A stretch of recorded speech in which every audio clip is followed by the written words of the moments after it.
Hello everyone and welcome to Jules Reads. I am Jules, and if you hear some background noises, that is my husband doing some sawing and sanding on some bookshelves that he's making me for my little book nook that's in a closet back behind me. We just recently painted this black and then I put in my bookshelves, so it's like my little book nook. It's an unused closet, so I turned it into a book place. So in these weekly wrap-ups, I like to talk about the books that I finished, which I did finish 5 books this week. I'm so excited. And then books that I'm currently reading, ones that I want to read, any sort of books that I might have bought this week, and then any sort of plans that we did and personal plans, and then any plans coming up this week, and then also anything that I might have watched on TV, because I do like to talk about TV and movies as well on this channel. So let's get started. Happy Super Bowl Sunday. Let me know who you're rooting for. I'm rooting for the Vikings. Oh, they're not in it? They never have been? Have they ever? What? I don't know. I can't remember. I think maybe once. They've never won. That'll be the day. So, happy Super Bowl Sunday, everybody. And my husband has a subscription to the New York Times, and he always hands me the book review. I like to look through it a little bit. And first of all, I did see a book that I might want to look into getting. It's called The Road from Belhaven by Margot Livesey, Livesey. And it's titled, the title of the article is called Supernatural Scotland. So we went to Scotland last year and absolutely fell in love with it. I would like to move there if I could. Oh, so my point. So there was a little comic strip in the back here that I just want to show you guys, and I will do some better footage to actually show it to you. But it is called A Novel Romance. What do I want from a relationship? As someone's looking at books. Long, uninterrupted hours, holding you in my arms. I'll forget all of those I met before you. We'll spend the night together. Even when we're apart, you'll be on my mind. No one will understand you like I do. If you lose your jacket, I'll let you borrow mine. When at last I find you, it will be love at first line. Oh, I just loved it. I think I want to do something with it. Probably just cut it out and put it on a bulletin board. I just really like that, and I thought I would share it. So let's get started with the books I finished. Like I said, there was 5. I'm pretty excited about that. The first one I'm going to talk about is I Shall Wear Midnight by Terry Pratchett. And this one, I feel like I'm not really qualified to rate. I am not much of a fantasy reader, and so I just don't know. I didn't love this book, and I don't know if it's because that I'm not a fantasy reader or if it just wasn't the right time, right place. I just don't feel comfortable rating it. And sometimes when I'm like thinking a book is a 2 or a 3, I'm like, is it just me or is it the writing?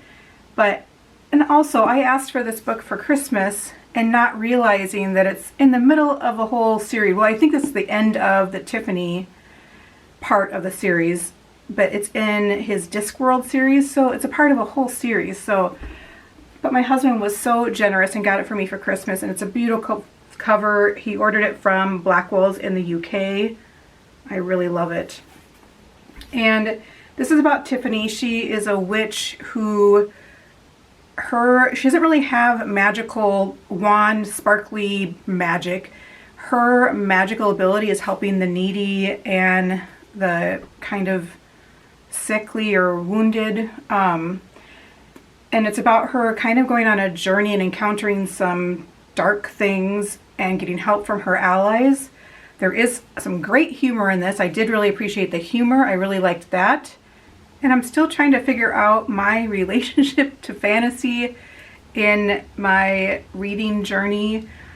I don't know that I'm a fantasy reader, and maybe it's because my brain is quite literal and black and white.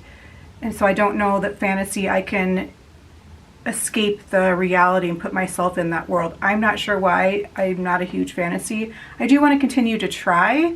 So if you know any good books that might work for a person like me, let me know down below in the comments. That would be fantastic. So the next book that I finished this week was The Queen's Gambit, and I did listen to this on audio. I watched the show a couple years ago when it came out on Netflix. I've watched it several times now. I absolutely love it. It's probably my top 10 favorite shows of all time. Absolutely love it. I'm not sure if, because I watched the show first, if that affected my reading experience. But like I said last week, the narration in the audiobook seems a little robotic to me, so I'm not sure if that affected what I thought about the book. And I feel like maybe she was supposed to be robotic in her narration because that is kind of the main character's personality. The Queen's Gambit, the book, is about a young girl growing up in the 1960s in an orphanage, and the janitor there actually teaches her how to play chess, and she becomes obsessed with chess, and she also gets addicted to some medications. And so it's about her journey with chess, and then she does become adopted. So it's about that whole process and going into tournaments. So the book really goes into a lot of detail with the chess games, which I did find them interesting. Surprisingly, I'm not a chess player. I know how to play, but I'm not very good. But I did find that part interesting. Like, how can you make a chess game written like this interesting? But the author did. I don't think I mentioned it's written by Walter Tevis. A big difference I did see between the movie and the book is the book portrays a character named Jolene not very likable and way different than what the TV show did. In the TV show, I loved that character. In the book, not so much. So that was interesting about that, the choice that they made. But I feel like the TV show just brought the 1960s vibe to life, whereas the book, I wasn't really feeling that 1960s. It could have been taking place at any time. There wasn't a lot of descriptions on clothing or colors. It didn't feel like I was getting the 1960s atmosphere. Do highly recommend the TV show over the book, unfortunately, and I ended up giving this 3.5 stars. Now, the next book that I just finished this week, it's a really quick audiobook. It's an hour if you listen to it at regular speed, and it is The Sixth Death of the Saint by Alex E. Harrow. I was not a fan. Again, it could be because it's fantasy. So, again, I don't feel like it's fair for me to rate it, but I did. I gave it a 2. Since it's such a short book, that's a hard sentence to say, I'm not really going to go into what it's about, because even the synopsis, the first sentence in the synopsis gives it away, is a kind of a spoiler in my opinion. So I wouldn't read that if you're interested. I did read, what was it called? The 10,000 Doors of January by this same author. I did enjoy it. I gave that book a 4-star. I typically, if a book is not agreeing with me, like I feel like I'm going to give it a 2 or even a 3, I will just not finish it. But this one was only an hour long, so I'm like, well, I might as well finish it. Maybe it changes. But I did not like it. The line in it was something about growing old, and see, she wasn't old, but she was the oldest she's ever been. Well, yep, that's how age works. I don't know if that's just me being sassy in the mood I was in, but I just was in those kind of moods, so probably just wasn't the right time, right place. But it's an hour-long book. It was 99 cents. If you're interested in that or this author, I would check it out. But I ended up giving it a 2-star. One other thing about it is it's told in third person, which I'm not really a fan of as well. Great. I'm going to talk about my favorite book that I read this week and finished. I did talk a little bit about it last week. It is The Frozen River by Ariel Lawhon. I imagine this will probably go on my favorites of the year. This is about a midwife, and it's based on a true person. She's a midwife in the late 1700s in Maine. And at the beginning of the story, you find out that there's a man found frozen dead underneath the river. And he was accused, along with another person, of rape. And it's about her investigating it. And it's about her family. I loved her. In this book, she is amazing. Her name is Martha, and she is married, which I really enjoy their marriage as well. He's a great character too, her husband. And they have many kids. And they're at the age where they're starting to get married and have kids of their own. So she, I think, is in her 50s at this time during most of this book. It does flash back a little bit to when they first got married. When she's first starting to investigate this accident or murder, we don't know yet, she's investigating and she thinks it's a murder, and there's a doctor that comes in and says it's an accident. So she is pitted against him a little bit, and he has never delivered a baby. He's never done an autopsy, but because he got his degree from Harvard, he thinks he should be the one to determine cause of death. And so she's kind of fighting him a little bit on that.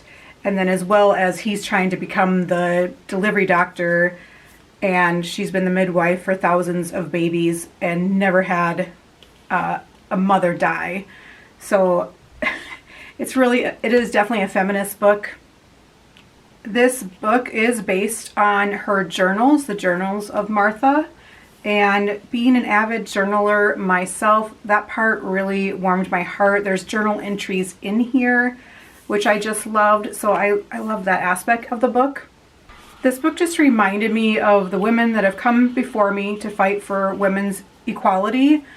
And I did learn a lot. One of the things that really infuriated me was that a woman could not testify or be a witness at a trial if she was married without her husband present.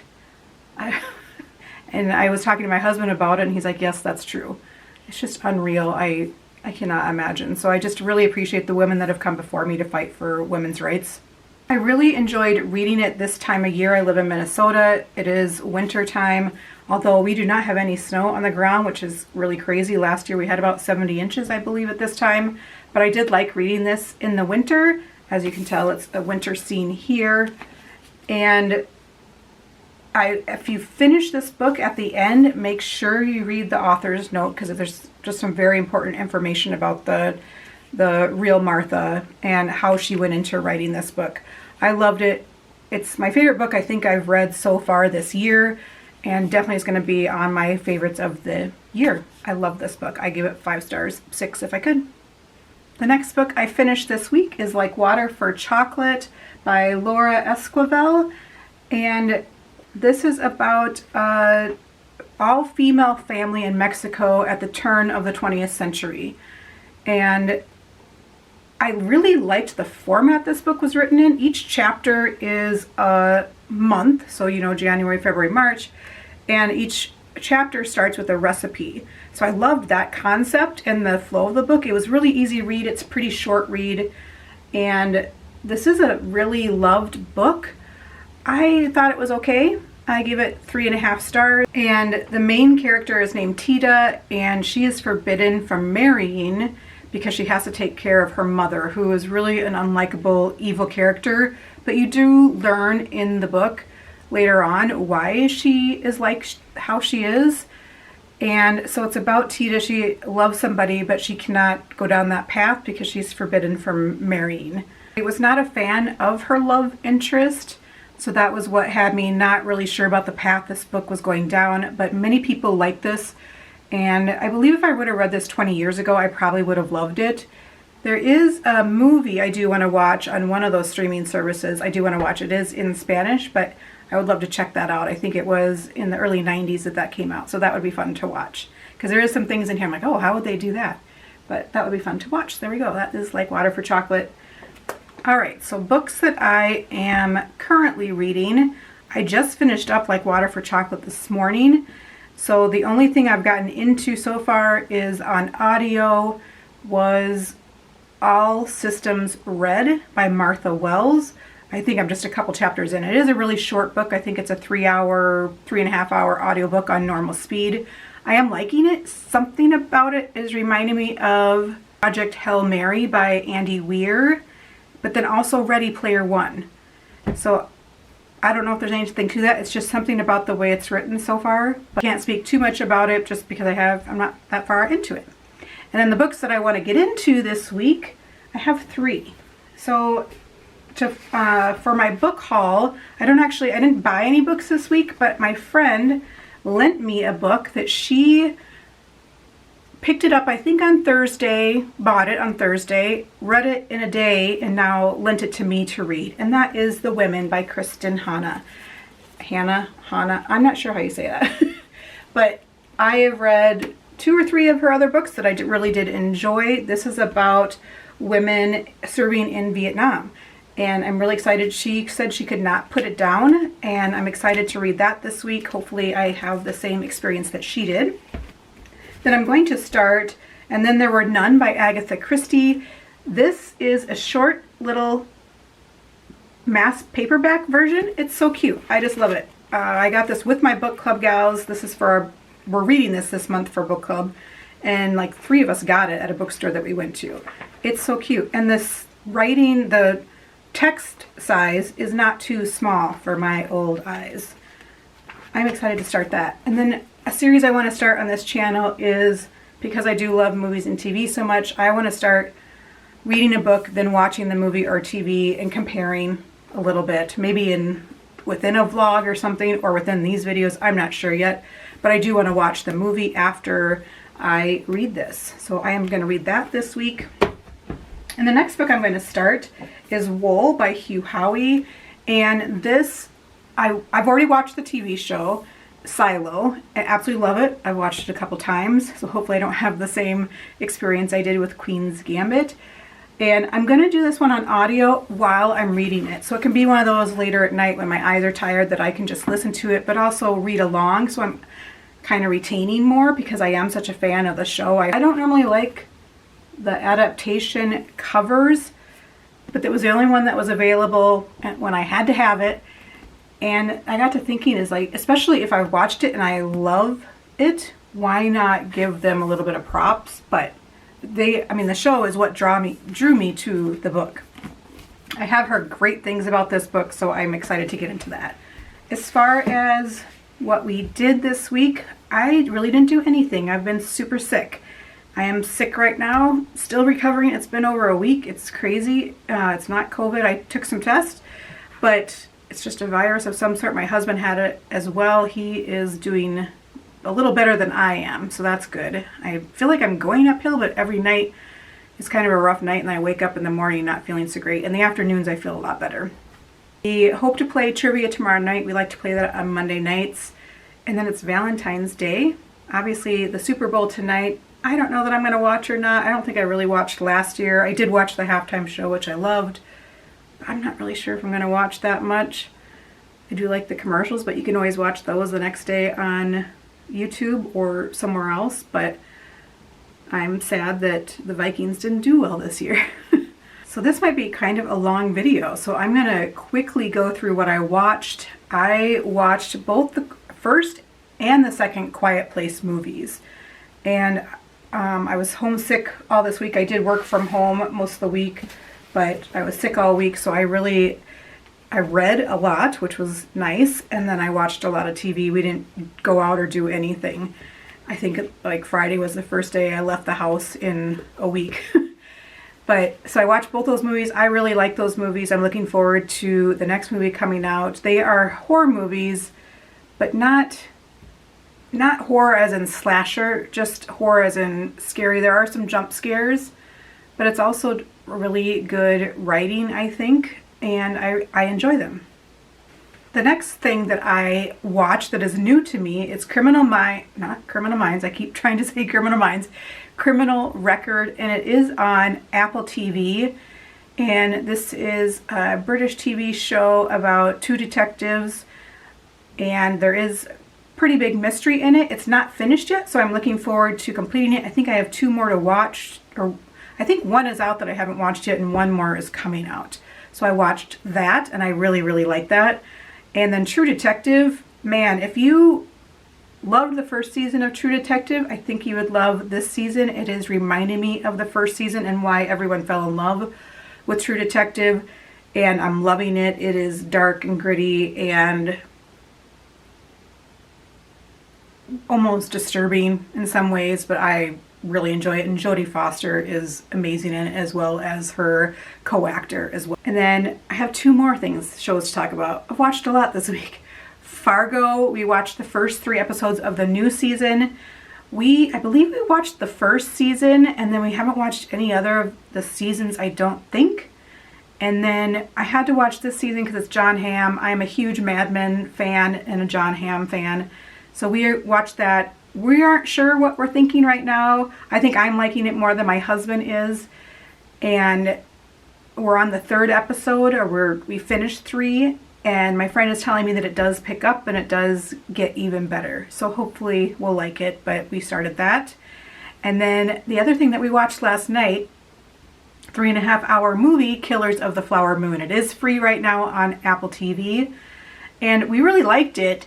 It just is long. It's kind of like long books, long movies. I don't understand why they need to be that long. Can't you edit some things down? Or make it, if it's that long, make it into a TV series. I liked it more than I thought I was going to, and it did shed light on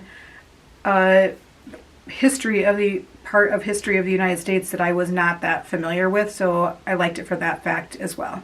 All right, that is my wrap up for this week, and hopefully you guys had a good reading week. Let me know down below if you're watching something or reading something that you're enjoying. Please let me know. I love to hear your recommendations, and have a great week.